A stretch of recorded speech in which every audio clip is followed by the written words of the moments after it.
자, 오늘 말씀 봉독하겠습니다. 히브리서 강의 56번째 시간입니다. 56번째 시간 11장 20절에서 21절 믿음으로 축복하는 법이라는 것입니다. 믿음으로 축복하는 법 제가 읽겠습니다. 믿음으로 이삭은 장차 있을 일에 대하여 야곱과 에서에게 축복하였으며 믿음으로 야곱은 죽을 때에 요셉의 각 아들에게 축복하고 그 지팡이 머리에 의지하여 경배하였으며 이렇게 됩니다. 자, 이제 말씀 전하겠습니다. 오늘 히브리서 강의 56번째 시간 믿음으로 축복하는 방법입니다. 오늘 설교는요 축복에 대한 말씀입니다. 얼마나 행복하고 좋습니까? 그죠? 자, 옆 사람들을 잘 한번 바라보시고요. 예수 그리스도의 이름으로 축복합니다. 자, 자녀들에게 손을 좀 이렇게 멀리 떨어져 있어도 자녀들에게 손을 흔들면서 바라보면서 주의 이름으로 축복합니다. 네, 주의 이름으로 축복합니다. 네, 그렇습니다. 축복은 너무나 행복한 것입니다. 누구나 사람은 축복받기를 원합니다. 특히 부모는 자녀가 잘 되기를 바라고 그래서 복되기를 바랍니다. 그래서 축복합니다. 어른들은 다음 세대를 향해서 좋은 말을 남기고 싶어 합니다. 그래서 축복합니다. 특별히 인생의 마지막 순간에 오늘 이어지는 두 가지 축복에 대해서 얘기를 하고 있는데요. 그 한 가지는 단순한 말에 대한 전달이 아니라 이 사람이 평생 동안 붙들고 살았던 신앙의 가치와 믿음이 담겨있는 유언과도 같은 축복이었다라는 것을 여러분들은 반드시 기억해야 됩니다. 그런데 오늘날 우리가 사용하는 축복은 너무 가벼운 것 같습니다. 누군가에게 잘 되세요, 부자 되세요, 하고 싶은 일을 다 이루세요, 이거는 그 사람이 듣고 싶어하는 말을 그냥 덕담으로 이렇게 하는 것입니다. 근데 이런 것들을 축복이라고 성경은 말하지 않습니다. 물론 서로의 형통을 바라는 마음, 잘 되기를 바라는 마음, 그건 나쁜 거 아닙니다. 좋은 것입니다.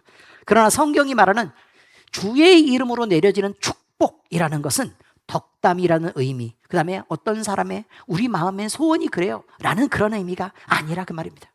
성경은 우리가 주의 깊게 잘 읽어보면 이 축복이라는 것을 굉장히 무겁게 사용한다는 걸 압니다. 야곱도요 함부로 축복하지 않았습니다. 이삭도 함부로 축복하지 않았습니다. 그가 나이가 쭉 들어가는 내내 하나님의 이름으로 축복하지 않았습니다. 그가 눈이 다 멀어서 큰아들하고 작은아들을 분간도 못 되는 그때에 축복했습니다. 자기의 마지막 순간에 마치 내 재산을 상속하는 것처럼, 내 유업을 상속하는 것처럼 축복을 내 것을 너에게 넘겨 라는 의미로 축복을 했다는 사실을 여러분은 잊으면 안 됩니다. 그러니 여러분, 이 하나님이 하신 약속을 깊게 믿고 그리고 그 예언자적인 선포를 통해서 축복한 그 사실을 우리가 꼭 기억하시길 바랍니다. 그래서 이 축복은 인간의 바람이나 아니면 소망이 아닌 하나님의 뜻이 그리고 언약이 전달되는 과정 속에 일어난 선포였다. 이것의 이 거룩한 통로로 쓰였던 이 놀라운 일들을 우리는 꼭 기억해야 된다는 것입니다. 그리고 오늘 이렇게 하는 방법에 대해서 배웁니다. 이렇게 하는 방법 중요합니다. 또 안 하고 그냥 죽으면 안 돼요. 아시겠죠? 축복 안 하고 그냥 죽으면 돼요? 안 돼요? 안 돼요. 꼭 뭐 하고 죽어야 된다고요? 축복하고 죽어야 된다 그 말이에요. 축복하고. 그래서 잘 기억했다가 축복하고 죽을 수 있도록 꼭 여러분들이 그렇게 준비해 주시기 바랍니다. 아멘. 네, 그렇습니다. 오늘 본문에서는요 이삭은 야곱과 에서를 축복합니다. 야곱은요 죽음을 앞두고 요셉의 두 아들들을 축복합니다. 이렇게 특별한 것은 두 사람 모두 자신의 인생 경험이나 자기의 인간적인 판단이나 소망들을 말하지 않고 믿음으로 축복했다는 사실입니다. 믿음으로 축복했다. 그리고 야곱은 축복을 마친 후 지팡이에 의지하여 하나님께 경배했다 이렇게 얘기합니다. 하나님께 경배했다. 이게 축복을 마친 다음에 뭐 했다? 경배했다 이 말이에요. 이것은 참된 축복의 시작으로부터 끝까지 모든 내용이 하나님께 달려있음을 보여주는 것입니다. 사랑하는 성도 여러분, 우리는 축복을 말할 때 오늘 말씀에 앞서 결코 가볍지 말아야 될 두 가지 질문을 해야 되는 것입니다. 첫 번째, 나는 어떤 마음으로 다른 사람을 축복하고 있는가? 그리고 나는 축복을 받을 때에 하나님 앞에서 축복을 받을 만한 믿음의 사람으로 준비된 사람인가? 이 두 가지입니다. 자, 첫 번째는 뭐라고요? 나는 어떤 믿음으로 축복하고 있는가? 두 번째는요, 어떤 믿음으로 축복을 받고 있는가라는 것이죠. 오늘 히브리서 기자는 이삭과 야곱의 마지막 축복을 통해서 믿음으로 축복하는 사람의 자세와 믿음으로 축복을 받아야 하는 사람의 자세, 이 두 가지를 모두 우리에게 가르쳐주고 있습니다. 자, 첫 번째 말씀입니다. 믿음의 축복은 하나님의 뜻을 분별하여 선포하는 것입니다. 이게 굉장히 중요합니다. 자기의 소원이라고요? 아니라고요? 아닙니다. 내 바람이라고요? 아니라고요? 아닙니다. 뭐 하는 거라고요? 하나님의 뜻을 분별하여 선포하는 것이다. 이렇게 말합니다. 오늘 본문은 야곱과 에서의 축복을 말합니다. 야곱이 요셉의 두 아들들을 향하여 믿음으로 축복했다라고 얘기합니다. 이 말은 그가 자녀를 사랑하는 그런 일반적인 마음으로 남긴 덕담이 아니라 그들은 하나님과의 언약과 또 하나님과 함께하는 미래를 바라보는 미래에 대한 선포를 했다라고 얘기한 것입니다. 먼저 이삭의 축복을 생각해 보겠습니다. 이삭은 본래 장자인 에서에게 마음이 있었습니다. 그죠? 그러니까 내가 너를 축복하고 싶어. 그러니까 너는 얼른 가서 사냥을 해와. 그리고 그걸로 맛있는 요리를 해와라. 그럼 내가 그것을 마음껏 먹고 흡족하게 즐기고 너를 이 즐겁고 행복한 마음으로 마음껏 너를 축복할게 라고 얘기했습니다. 그런데 옆에서 마누라 리브가가 듣습니다. 리브가가 마음을 딱 이렇게 듣고 있는데 내가 더 마음이 가고 아끼고 사랑하는 애는 누구예요? 야곱이란 말이에요. 그러니까 에서가 막 나가가지고 막 사냥하고 돌아다니고 있는데 얼른 리브가는 그 야곱에게 시켜가지고 얼른 양 잡아라. 얼른 요리해. 그래가지고 열심히 요리해가지고 얼른 아버지한테 가서 얼른 축복해달라 그래. 이렇게 시킨 거라 그 말이에요. 이게 왜 가능했을까요? 이삭의 눈이 멀어서요. 이삭이 눈이 멀어서 가는 것입니다. 보면 안 되는 거예요. 보면 안 되는 거. 그런데 왜 이게 이런 일들이 벌어지게 됐을까? 여러분은 눈이 먼 것, 이거 하나님께서 반드시 징계한 것이다라고만 생각할 수 있습니다. 그러나 그렇지 않습니다. 하나님이 야곱을 축복하기 위해서 태중에서 그를 선택했고 또 에서를 건강하게 하고 야곱은 힘없고 빈약하게 했습니다. 병약하게 했어요. 그래서 애가 제대로 힘도 못 쓰고 형한테 늘 눌려 살고 자신감도 없고 그냥 모사를 꾸미지 않으면 살아갈 수 없을 만큼 애가 약했습니다. 약하고 고왔습니다. 그렇게 살겠다는 거예요. 그럼 이것들이 다 하나님의 섭리 가운데서 이루어진 한 가지의 배려였다. 이런 뜻입니다. 그리고 이삭이요. 믿음으로 잘 살고 있는데 이삭이 나이가 들어서 눈이 멀었습니다. 이것까지도 야곱에게 전달되는 축복의 과정들로 볼 때는 만약에 하나님이 태중에서 선택하지 않았으면 어떻게 됐을까? 안 되는 일입니다. 아시겠어요? 자, 그 다음에 이 쌍둥이 중에 에서가 특별히 건강했는데 큰애가 약하고 작은애가 건강해서 막 밖으로만 쏟아지고 자신감이 막 넘치는 그런 애였으면 또 어떻게 했을까? 이런 걸 우리가 상상해 볼 수 있습니다. 약했기 때문입니다. 그래서 하나님을 붙잡을 수밖에 없었어요. 자기 자신을 의지할 수 없었기 때문에.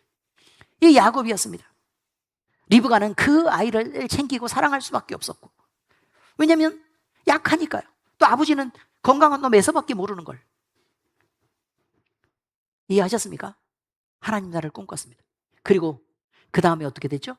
거짓말을 하고 속여서라도 나는 하나님만은 반드시 내가 하나님의 백성이야겠다라고 야곱이 결단한 것입니다. 내가 하나님 백성 되는 것은 포기할 수가 없다. 내가 형을 속여서라도 하나님의 백성 되는 그것만큼은 내가 반드시 차지하고 말겠다라고 야곱은 선택했기 때문에 그래서 야곱이 축복을 받을 수 있었던 것입니다.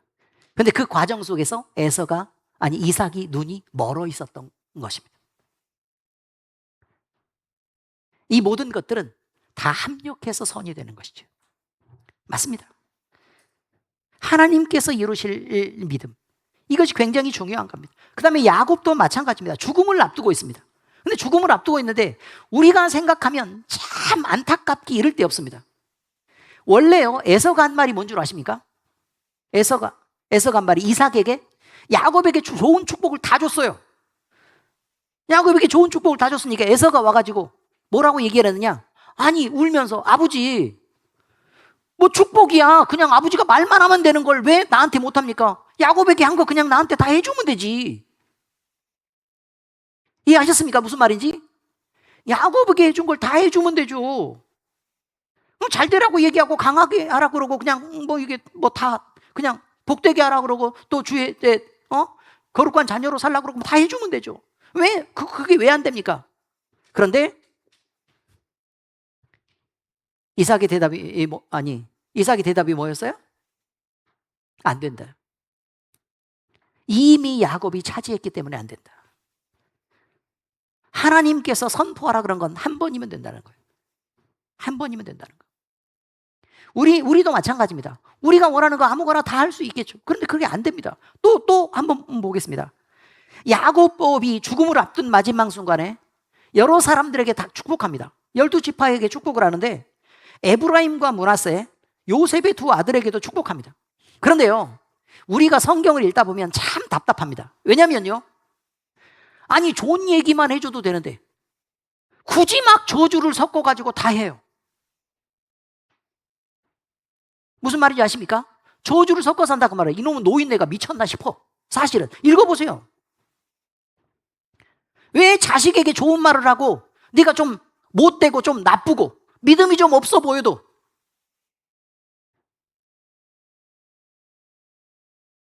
좀 하나님을 지금은 좀 무시하고 살고 그냥 함부로 살아도 그냥 너는 나중에 하나님께서 이끌어서 반드시 믿음의 사람이 될 거야 라고 왜 축복을 못 해주냐 그 말이에요.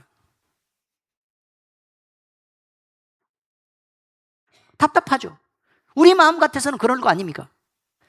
그런데 지금 야곱은 이 아이들이 어떤 마음을 품고 하나님을 만나며 하나님을 어떤 경외함으로 대했으며 부모에 대해서 어떤 존경을 갖고 살아왔었는지 그리고 그 성격이 어떠한지 이런 부분에 대해서 전체적으로 하나님 앞에 깊은 묵상을 합니다.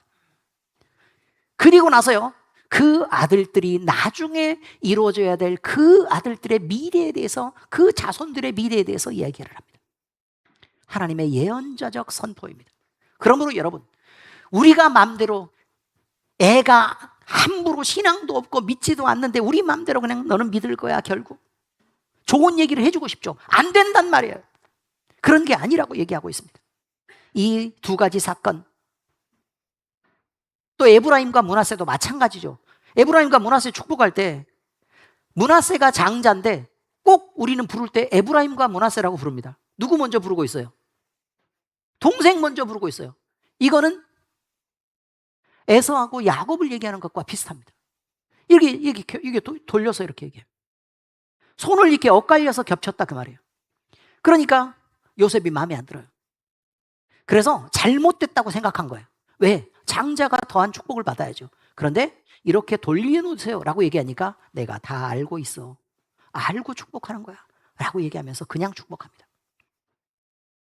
그래서 므낫세와 에브라임이 아니라 에브라임과 므낫세가 되고 에브라임이 더 강성하고 싸움도 잘하고 또 큰 지파를 이루는 그런 대표 지파가 되어가는 것이다. 이렇게 지금 얘기할 수 있습니다. 여러분, 이 두 사건이 우리에게 보여주는 공통점이 뭐냐? 참된 축복이란 내가 가지는 감정이나 욕심으로부터 시작되지 않는다는 것입니다. 또 내가 이루지 못했기 때문에 네가 대신 이루어줘야 돼 라는 것으로 되는 것도 아닙니다. 또 세상에서 잘 되라고 하는 축복들도 대부분은 아닙니다. 남들보다 더 성공하라고 성공을 기원하는 그런 기원도 아닙니다. 부모의 사랑으로 하는 것이 아니라 그 말입니다. 그러나 이것은 하나님의 이름으로 하는 축복일 수 없다 그 말이에요. 이 아이를 내 감정을 빼고 하나님 앞으로 그냥 그대로 올려놓고 주의 이름으로 축복할 수 있어야 된다라는 것을 여러분 기억하시기 바랍니다. 성경적인 축복은 먼저 하나님의 말씀 앞에서 하나님의 뜻을 묻는 것으로부터 시작됩니다. 그러니까 축복하는 사람은 이 사람을 놓고 끊임없이 깊은 기도를 해야 된다는 그 말이에요.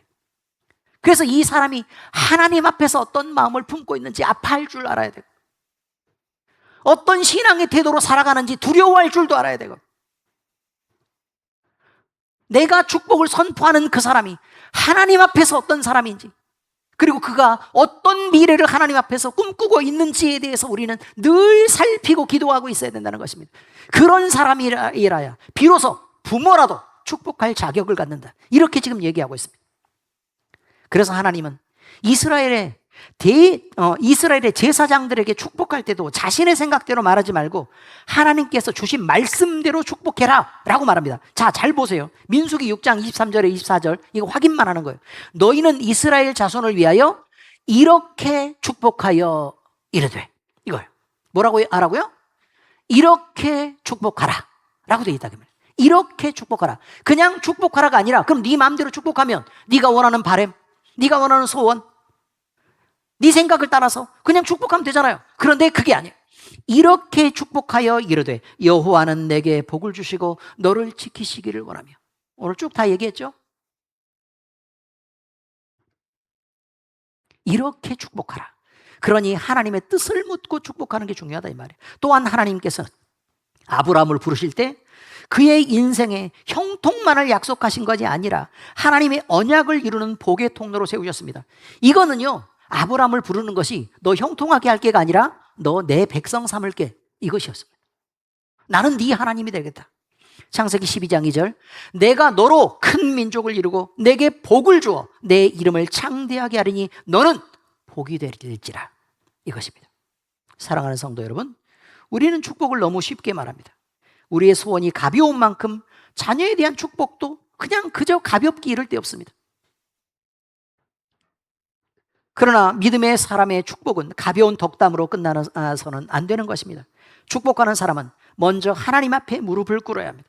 말씀 가운데 하나님의 뜻을 찾고 기도 가운데서 하나님의 마음을 구해야 됩니다. 하나님께서 무엇을 주실 것인가?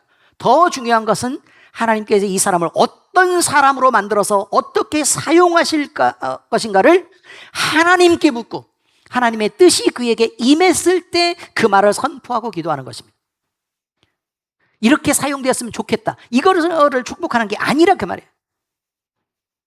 성도 여러분, 여러분은 누군가를 축복할 때 내가 하나님의 이름을 가지고 그 사람 앞에 서 있다는 사실을 기억하십니까?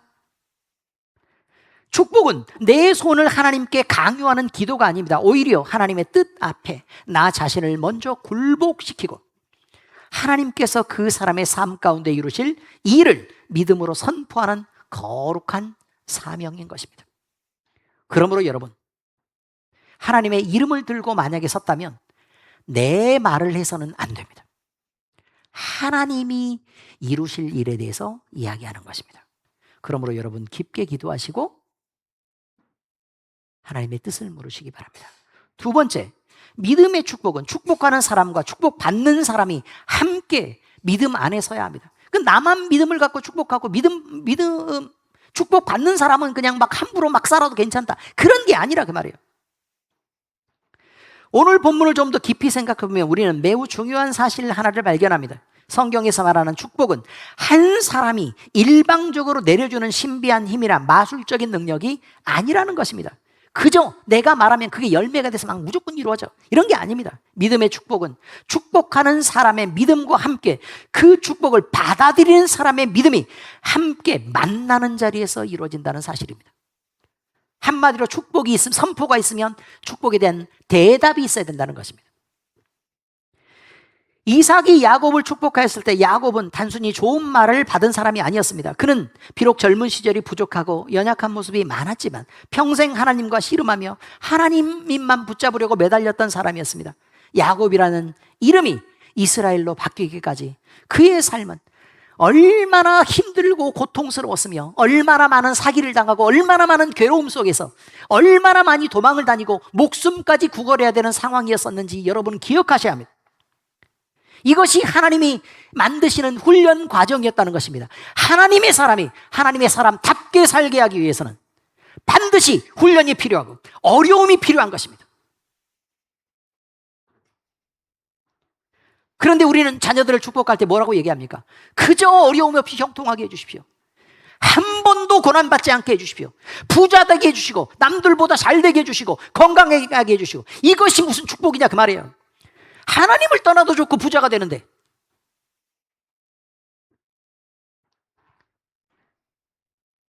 그는 젊은 날에 축복을 얻기 위하여 형의 장자권과 아버지의 축복을 붙잡았던 사람이었습니다.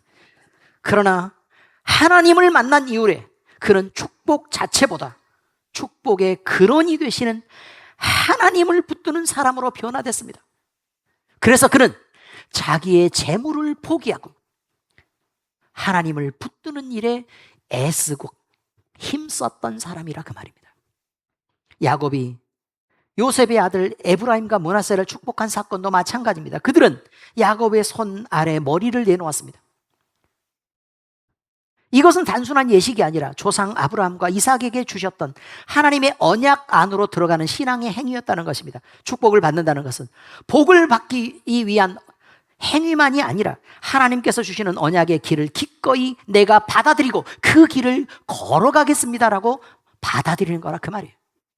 그래서 성경은 축복 받을 사람의 마음의 준비를 중요하게 말하는데 시편 128편 1절에 여호와를 경외하는 자 곧 그 길을 걷는 자마다 복이 있도다 이렇게 말합니다. 시편 1편은 뭐라고 얘기합니까?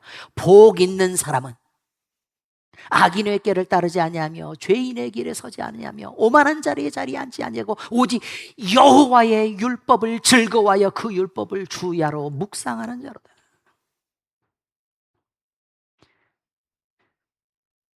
또한 모세는 이스라엘 백성에게 참된 복의 길이 무엇인지를 분명하게 말합니다. 신명기 21장 28장 1절입니다. 내가 내 하나님 여호와의 말씀을 삼가 듣고 내가 오늘 내게 명령하는 그의 모든 명령을 지켜 행하면 내 하나님 여호와께서 너를 세계 모든 민족 위에 뛰어나게 하실 것이라. 할렐루야. 뭐 하면요? 듣고 지켜 행하면 뛰어나게 하실 것이라. 뭐 하면요? 듣고 지켜 행하면 뛰어나게 하실 것이라. 하나님께서는 아무 준비도 없는 사람에게 단순히 성공과 형통을 보장하라는 그렇게 부어주라는 축복을 하라는 분이 아닙니다. 하나님께서 주시는 복은 하나님을 경외하고 그 말씀 안에서 거하려는 사람을 통해서 열매 맺는 것입니다. 하나님은 하나님의 사람을 사용합니다. 하나님은 하나님의 사람을 사용합니다. 하나님은 하나님의 사람을 사용합니다. 잊지 마시기 바랍니다. 그러므로 사랑하는 성도 여러분, 우리는 축복받기 원하는 마음만 가져서는 안 됩니다. 많은 사람들은 목회자의 안수와 또 기도를 받기를 원합니다. 부모의 축복받기를 원합니다. 그러나 더 중요한 질문이 한 가지 있습니다. 나는 또 내 자녀는 그 축복을 받을 만한 믿음의 사람으로 준비되어 있는가? 그리고 그 길을 가려고 하는 사람인가? 하나님께서 주시는 복은 우리의 욕심을 채우기 위한 도구가 아닙니다. 오히려 우리를 하나님의 나라의 사람으로 빚어가시기 위한 은혜입니다. 그래서 참된 믿음의 사랑은 복을 달라고만 기도하지 않습니다. 하나님, 저를 그 복을 감당할 수 있는 사람으로 먼저 만들어 주십시오. 하나님 안에 있는 복만 달라고 구하는 게 아니라 그 복을 감당할 수 있는 사람, 그 복된 길을 가는 사람으로 만들어 달라고 기도한다는 것입니다. 축복하는 사람은 하나님의 뜻을 알아야 하고 축복받는 사람은 하나님의 뜻을 따라 살아갈 믿음을 준비해야 되는 것입니다. 이 두 가지가 함께할 때 성경이 말하는 믿음의 축복은 다음 세대로 이어져가는 하나님의 언약의 통로가 되는 것입니다. 이제 말씀을 적용하겠습니다. 믿음의 축복은 하나님 앞에 무릎 꿇는 사람에게서 흘러나옵니다. 오늘 본문은 야곱이 요셉의 두 아들을 축복한 후에 그 지팡이 머리에 의지하여 경배하였다라고 기록합니다. 그래서 히브리서 기자가 말할 때 단순히 야곱이 축복했다는 사실에서 멈추지 않고 그가 마지막 순간에 하나님께 경배했던 모습을 훨씬 더 중요하게 강조하고 있습니다. 이것이 참된 축복의 근원이 어디 있는가라는 것을 보여주는 매우 중요한 장면이라는 것입니다. 젊은 시절에 야곱은 축복을 얻기 위해서 살아갔죠. 형의 장자권을 샀습니다. 아버지의 축복을 얻기 위해 속였습니다. 그는 축복 자체를 붙잡으려고 했던 사람이 맞습니다. 그러나 그가 처음부터 축복 자체를 붙잡으려 했었지만 그러나 하나님께서 그런 야곱을 평생 훈련시켜 갈 때 축복보다 이 축복의 근원 되시는 하나님이시구나 라고 그는 하나님과 씨름하면서 알게 됩니다. 진짜 축복은 물질이나 성공이 아니라 축복의 근원이신 하나님 자신이라는 것이죠. 그래서 인생의 마지막에 선 야곱은 더 이상 자신의 지혜와 경험으로 자손을 축복하지 않았습니다. 그는 평생 자신을 인도하신 하나님을 기억합니다. 그리고 하나님 앞에서 경배하는 자로서 다음을 축복합니다. 이것은 우리에게 참된 축복은 입술에 말하는 기술에서 나오는 것이 아니라 하나님 앞에서 살아온 삶의 깊이에서 또 하나님을 향한 체험에서부터 나온다는 사실을 가르치는 것입니다. 성경은 하나님과 깊이 동행하는 사람이 다른 사람을 살리는 통도가 된다고도 말합니다. 베드로전서 2장 9절에 뭐라고 얘기하고 있죠? 너희는 왕 같은 제사장들이요 거룩한 나라요 그의 소유가 된 백성이니 라고 말하고, 그러면 이건 축복받은 사람들이다 이런 뜻이에요. 그리고 뭐라 그래요? 이는, 자, 이렇게 하나님이 우리를 만들어주신 이유는 너희를 어두운 데서 불러내어 그의 기이한 빛에 들어가게 하신 이의 아름다운 덕을 선포하게 하려 하심이라. 그럼 선포하면 어디다 선포하는데요? 듣는 사람이 있어야 선포를 할 거 아니에요. 결국 축복은 우리에게 머무르라고 하는 것이 아니라 다른 사람에게 선포하라고 하는 말씀이라, 이런 얘기입니다. 그래서 우리 찬양단이 오늘 플러깅 전도 나간다는 거 아닙니까? 그리고 예수님은 제자들에게 하나님과의 관계에 거하는 삶의 중요성을 말합니다. 요한복음 15장 5절에 말합니다. 나는 포도나무요 너희는 가지라. 그가 내 안에 내가 그 안에 거하면 사람이 열매를 많이 맺나니 나를 떠나서는 너희가 아무것도 할 수 없습니다. 결국 모든 복은 하나님과 또 우리 주님 예수님과 연결되어 있는 것으로부터 공급된다는 것입니다. 이것을 멀리하는 사람, 이것을 끊어내는 사람은 축복의 통로를 스스로 끊는 것입니다. 사랑하는 성도 여러분, 우리는 우리 자녀들을 위해서 쉽게 축복을 말을 하고 있습니다. 목회자는 성도를 축복하고 성도들도 서로 축복을 나누고 싶어 합니다. 그러나 우리는 먼저 질문해야 됩니다. 나는 하나님 앞에 경건하게 무릎 꿇은 사람인가? 기도하지 않는 입술에서 나오는 축복은 그저 공허한 나의 소원일 수 있습니다. 그러나 하나님 앞에서 눈물로 기도하고 말씀으로 하나님의 뜻을 찾는 사람의 축복은 하나님의 마음을 담는 통로가 되며 그 선포가 가진 권세가 있다는 것입니다. 그리고 축복 받는 사람도 같은 자세를 가져야 합니다. 축복의 말만 듣고 우리 엄마가 나를 위해서 이렇게 기도했어, 그래서 나는 잘 될 거야, 이렇게 얘기하면 안 된다는 거예요. 그 축복이 이루어질 만한 믿음의 사람이 되어야 되고 또 믿음의 그릇이 되기를 스스로 구하고 그 길을 걷는 사람이어야 됩니다. 그러므로 참된 믿음의 사람은 이렇게 기도합니다. 하나님, 나의 자녀가 내가 원하는 사람이 되게 하지 마시고 하나님께서 원하는 사람 되게 해주십시오. 그리고 저 또한 이 자녀를, 내 자녀를 믿음으로 축복할 때 하나님의 사람으로 내가 하나님의 말씀을 따라 키우는 사람이 되게 해주십시오. 사랑하는 성도 여러분, 믿음의 축복은 단순히 좋은 미래를 보장하는 그것이 아닙니다. 축복하는 사람은 하나님 앞에서 하나님의 뜻을 구해야 되고 축복받는 사람은 하나님의 뜻에 순종할 믿음을 준비해야 됩니다. 그러므로 이 모든 것은 결국 하나님 앞에 축복하는 자나 축복받는 자나 무릎 꿇는 경배와 경외하는 자리에서부터 시작되는 것입니다. 야곱이 지팡이에 의지하여 하나님을 경배했던 것처럼 우리 또한 인생의 마지막 순간까지 하나님만을 의지하는 예배자가 되어야 할 것입니다. 그때 우리의 입술은 그저 좋은 의미의 바람만을 말하는 것이 아닌 하나님의 뜻을 선포하는 아름다운 축복의 통로가 될 것입니다. 우리 모두 축복을 말하고 축복을 받기에 합당한 모두가 될 수 있기를 예수 그리스도의 이름으로 축복합니다. 기도하겠습니다. 아버지 하나님, 우리가 주님을 섬길 때 무릎 꿇고 많이 기도하게 하시고 하나님을 경외하고 두려움으로 섬기며 살아가게 하시고 이 세상을 바라보는, 이 세상을 채워가는 축복을 원하는 것이 아니라 그 축복까지도 허락하시는 우리 하나님을 붙잡고 살아가는 우리들 될 수 있도록 주여 인도하여 주시옵소서. 우리가 사랑하는 이들을 축복할 때에 하나님의 뜻을 선포하는 자 되게 하시고 우리 마음대로 그저 좋은 것을 원하는 그것을 말하지 않게 하시옵소서. 또한 우리가 축복받는 자 되게 하시옵소서. 마음껏 하나님의 축복이 제단에서 선포되고 또 부모로부터 선포될 때에 아버지 하나님이여, 이 아름다운 선포가 우리 안에 마음껏 이루어져 갈 수 있도록 우리가 믿음을 지키고 믿음의 길을 걷게 하시고 믿음의 사람으로 하나님 앞에 쓰임받는 자 되도록 주여 인도하여 주옵소서. 그래서 아버지 하나님, 하나님의 거룩한 일을 위해 나도 내 자녀도 온 성도들이 모두 다 하나님의 합당한 뜻에 맞게 쓰일 수 있도록 주여 우리를 도우시고 우리를 성령 충만하게 하시고 주의 뜻대로 이끌어 주옵소서. 살아계신 우리 주님 예수 그리스도의 이름으로 감사하며 기도합니다. 아멘.